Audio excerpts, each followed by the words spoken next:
Some people walk out of hell with scars, others walk out with instructions. That's the difference people can't explain when they look at you. They're not just curious, they're unsettled.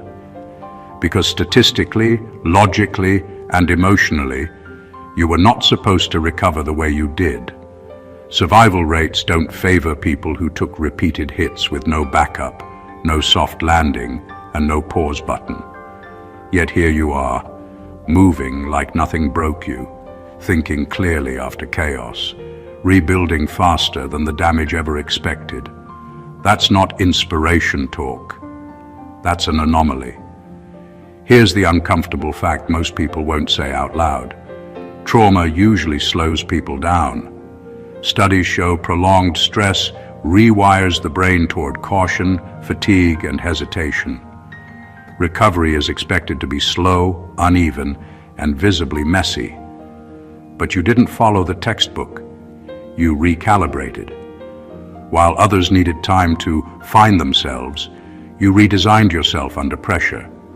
That's not resilience, as people like to package it. That's adaptation at a speed that makes observers nervous. And that's why they keep watching you, like you skipped a chapter. Because you didn't just crawl out of the valley of death, you came back fluent in it. You move with a strange calm now, like someone who already knows the worst-case scenario and found out it wasn't the end. Even your laughter hits different. There's humor in you that comes from surviving things that should have humbled you permanently. The kind that says, "I've already seen the final boss. This level doesn't scare me." People want the dramatic breakdown story, the long recovery montage, the visible struggle they can understand. But what unsettles them is the efficiency. The way you recovered quietly, rebuilt quickly, and didn't make a ceremony out of surviving. It feels unhuman because it didn't look painful enough for their comfort, even though it cost you more than they'll ever know. This isn't about motivation. It's about explaining the mechanics of how someone walks through destruction, absorbs it, and comes out operational, not perfect, not untouched, just standing when the math said you shouldn't be. Number one, you didn't heal. You adapted faster than the damage could finish you. Healing is slow. It asks for time, safety, and space to breathe. You didn't have any of that. What you had was pressure, urgency, and consequences. So instead of waiting to feel whole again, you adjusted in real time. While the damage was still happening, you were already figuring out how to move around it. That's the part people miss. They think recovery always looks like rest and reflection, but yours looked like quick thinking, sharp decisions, and learning on the run. You didn't pause life to recover from it. You learned how to function inside the storm. Most people break because they wait for pain to stop before changing. You changed because the pain wasn't stopping. You learned what drained you and cut it off without ceremony. You learned what kept you standing and doubled down on it. Not because it felt good, but because it worked. That's adaptation. It's not pretty. It doesn't get applause. It just keeps you alive. You stopped asking for perfect conditions and started working with whatever was left, even when what was left wasn't much. You didn't become stronger overnight. You became faster mentally, faster at reading situations, faster at knowing when to speak and when to move, faster at letting go of things that would slow you down. The damage expected hesitation. It expected confusion. It expected you to sit in it long enough for it to finish the job. Instead, you kept adjusting your footing. Every hit taught you something. Every loss sharpened your awareness. You weren't healed, but you were learning quicker than the damage could keep up. That's why your recovery looks unnatural to people. They assume you skipped the pain. You didn't. You just didn't let it decide the pace. You moved before fear could settle in. You chose function over comfort. Over time, those small adjustments stacked up. What tried to break you ran out of leverage. You didn't wait to be okay. You became capable first. And capability, when repeated long enough, starts to look like strength. Number two, You stopped asking why me and started asking what survives. At some point, you realized that the question why me wasn't giving you answers, only delays. It kept you circling the pain, replaying events, and waiting for logic in a situation that didn't care about fairness. Life wasn't explaining itself, and the more you demanded meaning, the more stuck you felt. So you dropped the question altogether, not because it didn't matter, but because it wasn't useful anymore. You traded curiosity about injustice for focus on survival, and that shift changed everything. When you started asking what survives, your thinking became sharper. You stopped wasting energy on what should have happened and started paying attention to what was still standing, what habits didn't collapse under pressure, what thoughts kept you steady instead of spiraling, what parts of you refused to quit even when everything else felt exhausted. Survival made you practical. You learned that pain doesn't require your understanding to exist, but it does respond to how you move through it. That mindset stripped things down to essentials. You weren't trying to fix your entire life at once. You were asking smaller, tougher questions. What needs to stay? What needs to go? What can I do today that doesn't make tomorrow worse? That kind of thinking isn't inspirational, but it's effective. It turns chaos into something you can manage. It gives you leverage where emotions offer none. People often confuse this shift with emotional coldness. It wasn't that you stopped feeling. You stopped letting feelings run the operation. You learned that survival favors clarity, not drama. You didn't deny the hurt. You just refused to build your identity around it. Instead of asking the world to make sense, you focused on making yourself functional within it. Over time, that question shaped you. What survives became a filter for everything. Relationships, choices, habits, even dreams. If it couldn't hold up under pressure, it didn't come with you.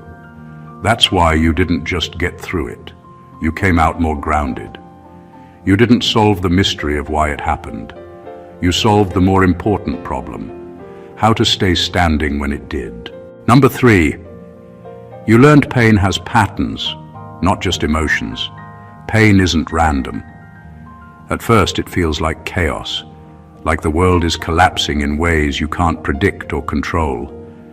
Most people experience it as a storm they have to endure, hoping it passes. You didn't stay there.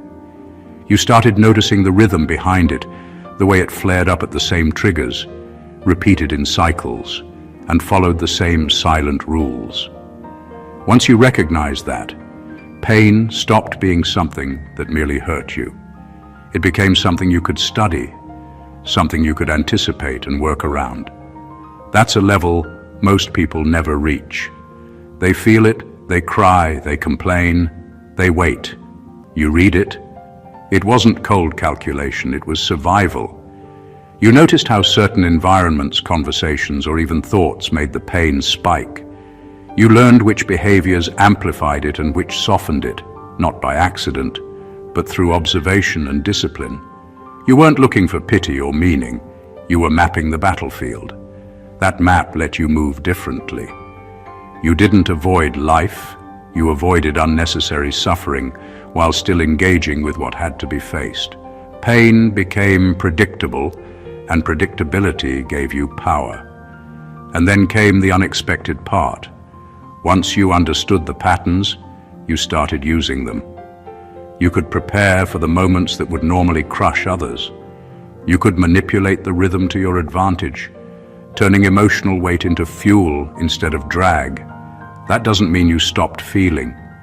You felt deeply, but you no longer surrendered to every surge. You responded strategically.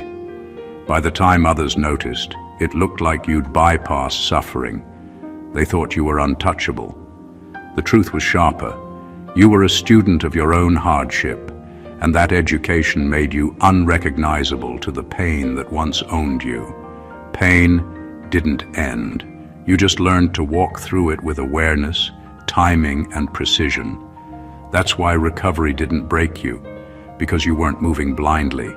You were moving like someone who had already read the manual the world refused to hand out. Number 4, you accepted that nobody was coming to rescue you. The moment you realized that no one was coming wasn't heartbreaking, it was clarifying. Most people spend years waiting for someone to step in, to understand, to fix things for them. You didn't. You saw the truth, raw and unapologetic. Life doesn't owe you safety, comfort, or a second chance. That acceptance didn't make you bitter, it made you unstoppable. Once you stopped looking for external saviors, all your energy went into something far more effective, yourself. This isn't about ego or arrogance, it's about raw survival instinct. When you understand that the world isn't going to intervene, you start moving differently. You stop hesitating, stop explaining, stop hoping for validation. You make decisions quickly because the consequences won't wait. You plan for outcomes knowing you can only rely on your own capacity to execute them. Every choice becomes intentional, every step calculated, and every resource fully utilized. There's no pause for pity, no waiting for help that isn't coming. You become your own army, your own shield, your own strategist. It also changes how you see people around you. You stop expecting empathy from those who can't give it. You stop leaning on fragile support systems and start building internal resilience. That clarity cuts through a lot of wasted energy. Every relationship, every commitment, every interaction is measured by what it contributes to your survival and growth, not by what you hope it will someday offer. And here's the thing, once you accept that nobody is coming, you notice an almost uncanny freedom. You're no longer trapped by the fear of being left behind because you've already taken the reins.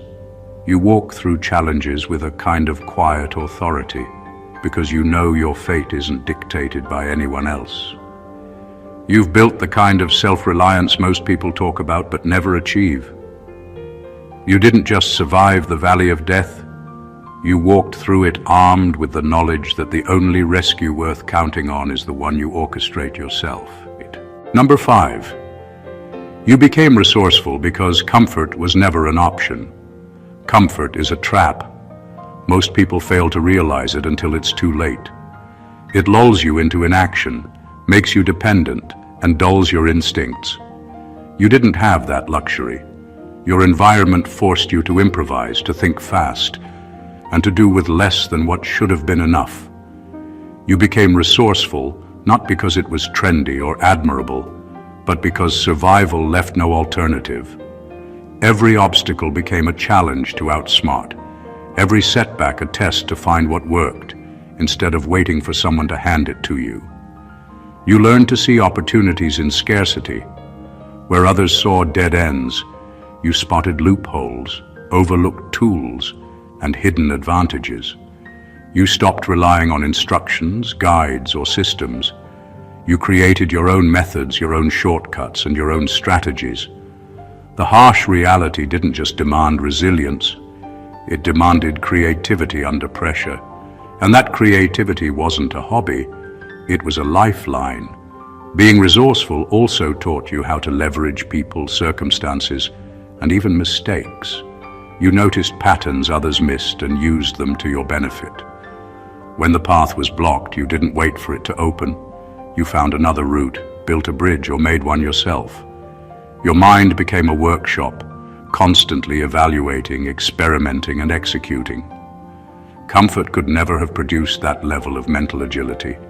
The irony is that what broke most people made you unstoppable. Every scarcity, every delay, every denial of ease sharpened you.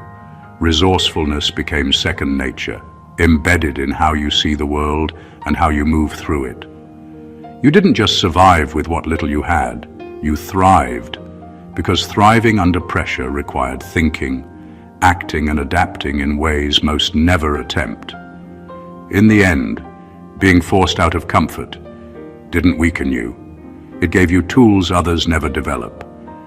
You became someone who doesn't just endure problems, You solve them before they become permanent. You became unpredictable, efficient, and almost unshakable. Because when life stripped everything away, you discovered you could always make something work. Number 6, you stopped romanticizing strength and embraced endurance. Strength is flashy. People celebrate it, take pictures of it, and talk about it like it's a destination. You learned early that strength alone doesn't win battles. Strength can burn out, falter, and collapse under constant pressure. What actually matters is endurance, the quiet, relentless ability to keep going when nobody notices, when nobody applauds, when everything inside screams to quit. That's what carried you through the valley of death, not a sudden surge of power or a heroic moment. Endurance doesn't look impressive. It's not the dramatic punch or the cinematic comeback. It's waking up every day, moving through pain, navigating chaos, and making small, steady progress while everything around you threatens to overwhelm. It's taking hit after hit and still finding a way to function, to keep building, to keep surviving. That's far harder than anyone realizes because it requires patience, self-discipline, and a tolerance for discomfort that most people never cultivate. Embracing endurance changed the way you approached life. You stopped seeking quick fixes or temporary victories. You learned to respect the slow grind, the invisible effort that compounds over time. You realized that the people who survive storms aren't always the ones who resist the hardest. They're the ones who last the longest. They absorb blows, adjust, and keep moving, while those chasing strength collapse under expectations or exhaustion. Endurance also taught you humility. It stripped away the need to prove yourself constantly. You didn't have to show the world you were strong, because you knew survival wasn't a show. It was a process, measured in persistence, not applause. And that quiet power made you almost untouchable. People might admire strength, but they fear endurance. They sense it in the way you move, the way you handle setbacks, the way you never truly break. In the end, you didn't just survive. You became a force defined by longevity, by the ability to outlast chaos, pain, and despair. That is the kind of strength that doesn't make headlines, but shapes lives, yours first, and everyone who crosses paths with you second. Endurance became your signature, and it will carry you far beyond anything ordinary strength could ever reach. Number 7, you made decisions while emotionally exhausted and lived with them. Most people wait for clarity, for calm, for some neat emotional reset before making big moves. You didn't have that luxury. You made choices when your mind was tired, your heart was heavy, and every part of you screamed for rest. And yet somehow, those decisions carried weight. They worked. That's not luck. That's learning to trust yourself when your instincts are raw, unpolished, and running on the edge of survival. Making decisions while drained isn't about recklessness. It's about proving to yourself that your capability isn't tied to comfort or perfect timing. When you act under exhaustion, every choice becomes sharper. You learn to strip away the noise, to cut the unnecessary, to see what actually matters. Emotional fatigue doesn't make you weak. It forces you to confront reality without the luxury of denial. You don't overthink. You don't linger on what-ifs. You move. And moving becomes the difference between stagnation and progress. Every decision you made under that pressure reinforced one brutal truth. Action outweighs hesitation, even when you feel empty. Living with those decisions wasn't easy. Some of them hurt, some of them backfired, and some of them tested you in ways no calm scenario could. But instead of blaming circumstance or waiting for someone to validate your choices, you owned them. You understood that responsibility, even in exhaustion, is a form of power. You survived because you didn't need perfect conditions. You needed resolve, and you had it. The consequence of this practice is subtle but profound. You became confident in your own judgment, unshaken by storms, because you knew you could act and recover, no matter how raw you felt.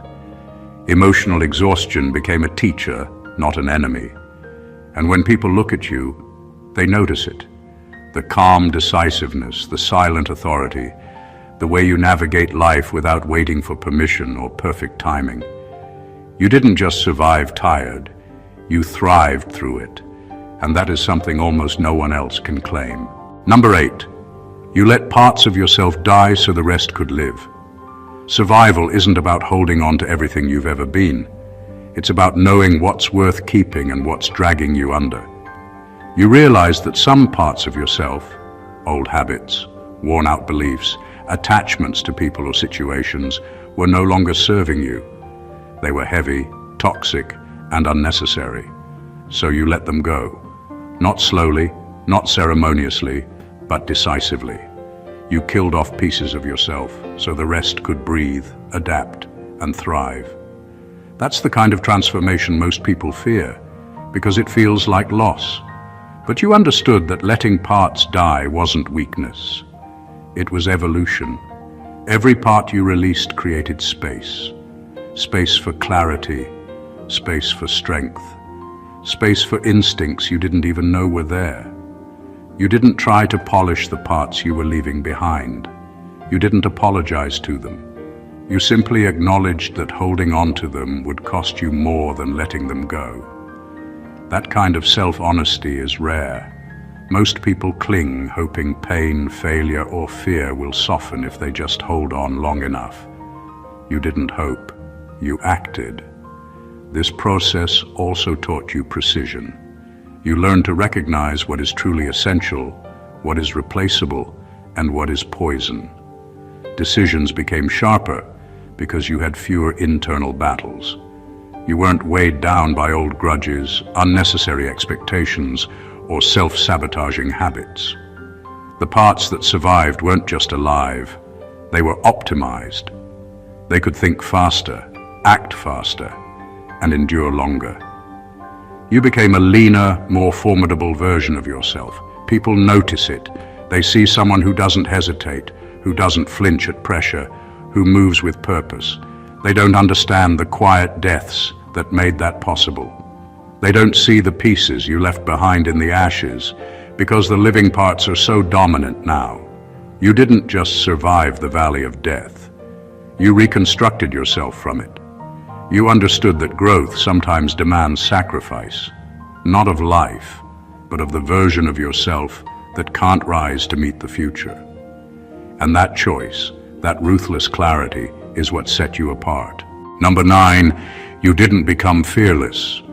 You became fear-literate. Fear is a liar. It pretends to protect you, but most of the time it only holds you back. You didn't escape it, and you didn't ignore it. You studied it. You learned its patterns, its triggers, and its tactics. You became fluent in the language of fear, able to recognize when it was a warning and when it was a trick. That knowledge changed everything. People think surviving the valley of death is about being fearless, but real survival comes from knowing fear well enough to act in spite of it. You didn't stop feeling it. You stopped obeying it blindly. Fear-literate people don't freeze or panic. They don't waste energy resisting something they can't control. Instead, they dissect it, predict it, and use it to their advantage. You understood which fears were signals and which were chains, which ones required action, and which ones needed to be ignored. That clarity gave you power where most people felt paralyzed. You moved decisively because fear became data, not a prison. This literacy also sharpened your instincts. You became able to spot danger and opportunity simultaneously, to navigate chaos with a precision that feels unnatural to others. You no longer reacted emotionally to fear. You responded strategically. That difference is subtle but profound. People see it in the way you handle crises, the way you step forward when everyone else steps back, the way you survive storms that would crush the unprepared. Being fear-literate doesn't make life easier. It doesn't remove risk or pain, but it turns you into someone almost untouchable because you aren't controlled by what others perceive as dangerous or terrifying. You've faced the worst-case scenarios enough times to know that fear is a tool, not a master. And when people watch you operate, they feel it, the calm precision, the quiet confidence, the almost unshakable energy of someone who has met fear, studied it, and decided it wouldn't run their life. That's not bravery, it's mastery. And mastery is far more compelling than simple courage. Number 10. You survived by lowering expectations, not standards. Most people confuse expectations with standards, but they are worlds apart. Expectations are fragile, emotional, and often set by circumstance or the opinions of others. Standards are internal, grounded, and unshakable. You learned to survive not by hoping life would treat you kindly, but by lowering what you demanded from the world while keeping what you demanded from yourself high. You didn't wait for perfect conditions, understanding people, or favorable timing. You acted within reality, not fantasy, and that shift saved you repeatedly. Lowering expectations meant you stopped hoping life would make sense or provide comfort. You stopped waiting for others to step up, for doors to open automatically, or for validation to arrive. You let go of the idea that the world should accommodate your pain, your ambitions, or your timing. That was liberating. Every ounce of energy you spent hoping for things to be easier was redirected toward solving the problem right in front of you. You survived because you didn't demand miracles. You demanded execution. At the same time, you didn't lower your standards. You refused to compromise on what mattered to your growth, integrity, and survival. Every action, every decision, every move had a baseline of excellence that you wouldn't allow to falter. That combination, flexible expectations and rigid standards, made you untouchable. You could navigate chaos without falling apart because you weren't bound by disappointment, but you were still bound to your own code. This approach reshaped your perspective. You started seeing obstacles not as failures, but as conditions to operate within. You became comfortable with discomfort, finding solutions where others saw only problems. People might assume survival is about enduring or resisting, but you understood that it's about playing the game on the terms life actually gives you, while holding yourself to a standard no one can take away. That's how you didn't just survive, you thrived. That distinction, quiet but profound, is what separates those who merely live from those who rise beyond their circumstances. Number 11, you used repetition when motivation was gone. Motivation is a fleeting thing. It shows up, it inspires, and then it disappears, leaving most people stranded in half-started plans and unfinished dreams. You discovered early that waiting for motivation was a trap. If survival depended on feeling inspired, you would have failed. Instead, you relied on repetition. You created habits, systems, and routines that didn't require emotional fuel. You moved, even when your energy was gone, even when your mind screamed to quit. That's where real transformation begins, when action continues without applause, without excitement, without a spark. Repetition is simple in theory, but brutal in practice. It's mundane, exhausting, and unglamorous, but it beats waiting for lightning to strike. You did the work over and over, not because it felt good, but because it worked. Every repeated effort, every small, seemingly insignificant action compounded. It built a momentum invisible to the casual observer. You weren't chasing big victories. You were stacking small, unstoppable ones.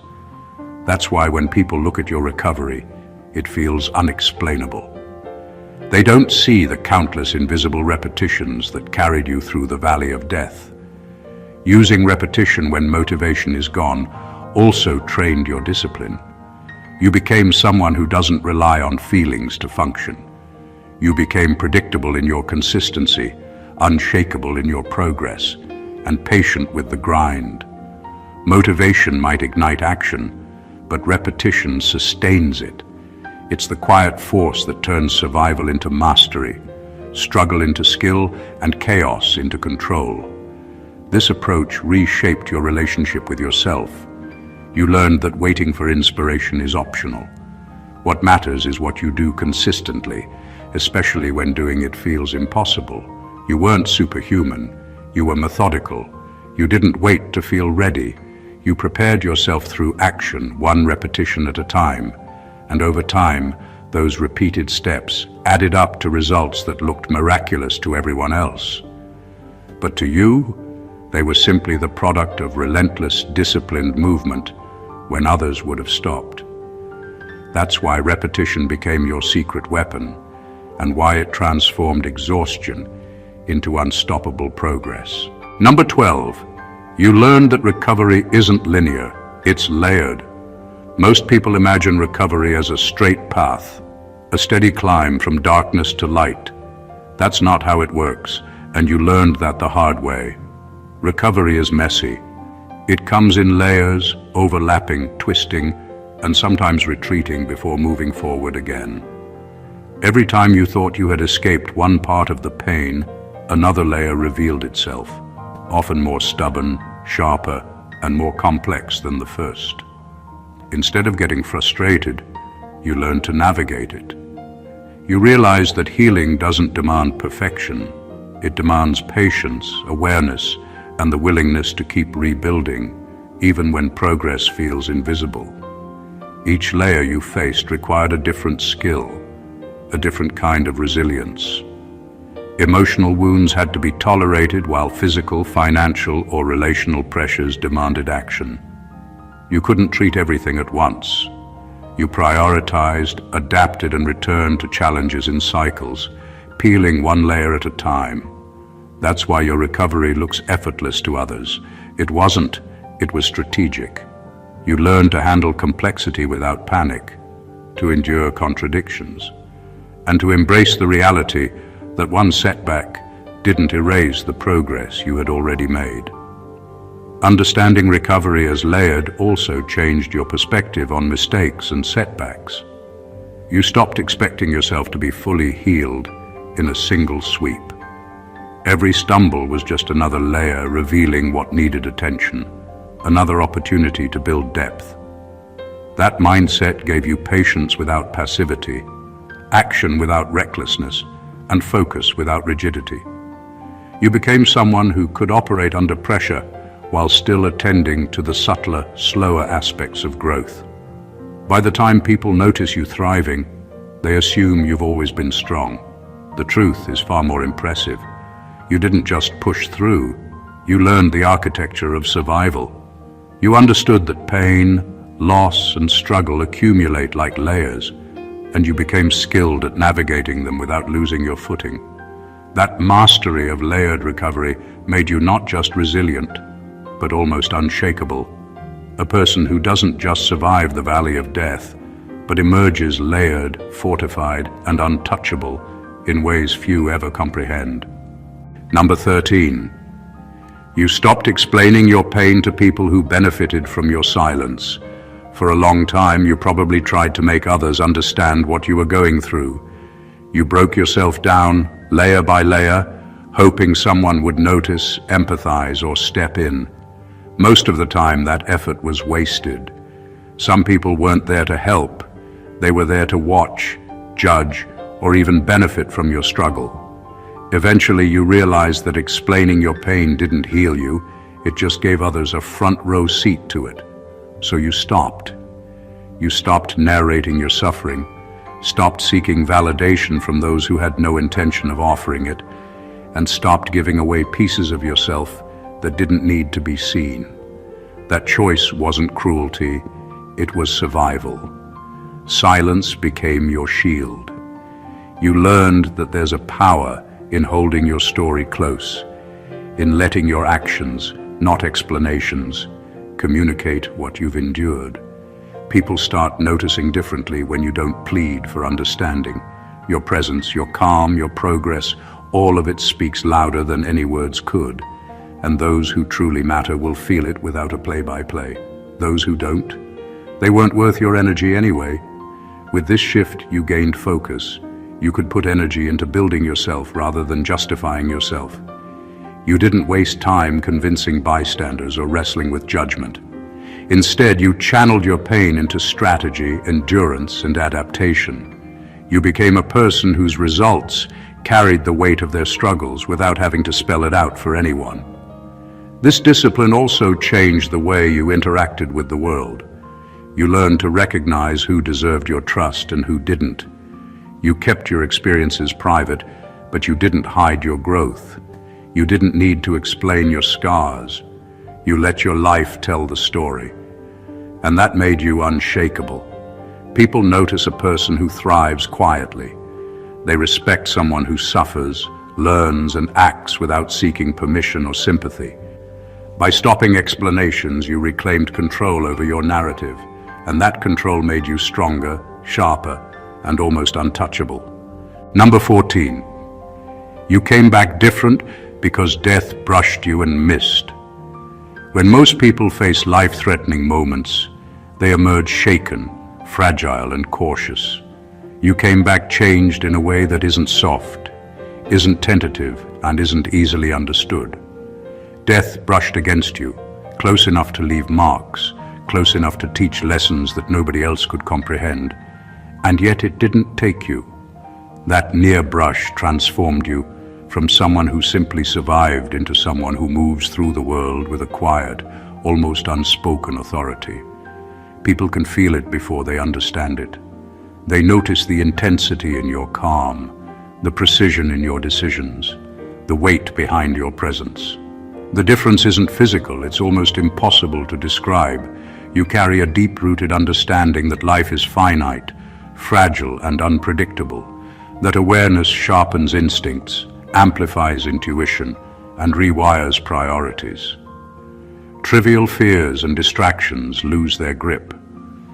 You no longer waste energy on what doesn't matter. You respond faster, act smarter, and endure longer because you've already stared at the edge and realized you weren't done yet. Every choice, every action, every interaction now carries the echo of that brush with the impossible. Coming back different also means you are no longer tethered to old versions of yourself. The version that hesitated, doubted, or waited for permission has been replaced. You rebuilt from the ashes with clarity, strategy, and a fierce understanding of your own limits and your own power. People can't replicate this transformation because it isn't just experience. It's an intimacy with life and death that changes the core of who you are. That brush with death gave you more than survival. It gave you presence, authority, and a perspective that most will never attain. You didn't just continue, you leveled up, and the result is striking. You're someone who walks through challenges with the confidence of someone who has already crossed the line others fear to approach. That's why people stare, why they ask how you did it, why your recovery feels almost unhuman. You came back different because you faced the impossible, and it failed to claim you. You carry that victory quietly, powerfully, and unmistakably in every move you make. You didn't just survive the valley of death, you transformed it into a proving ground. Every hit, every loss, every sleepless night became a lesson, a tool, a stepping stone. You adapted faster than the damage could finish you, studied pain until it lost its power, and acted decisively when others would have frozen. You let go of what no longer served you, mastered fear, and turned repetition, endurance, and discipline into invisible weapons. You lowered expectations without lowering standards, held your silence as armor, and emerged from every trial with a clarity and strength that defies ordinary understanding. You became someone who doesn't just face challenges, you walks through them with authority, precision, and an unshakable presence. People notice it, they feel it, and the truth is, what you've built is rare, almost unexplainable, and undeniably powerful. Your journey isn't a story of luck or timing. It's the outcome of relentless, often unseen effort. It's the evidence of someone who refused to surrender, who learned from every layer of struggle, who became fear-literate, self-reliant, and strategically unbreakable. This is why your recovery looks unhuman to others. It isn't just survival, it's mastery of yourself and your circumstances, a quiet power forged in moments most people would crumble under. If this resonated with you and you want to uncover more truths like these, make sure to subscribe to the channel. Hit that like button if it moved you, comment your thoughts below so we can connect, and share it with someone who needs to hear it. Every story of strength deserves to be seen, and your journey is no exception. Stay blessed always.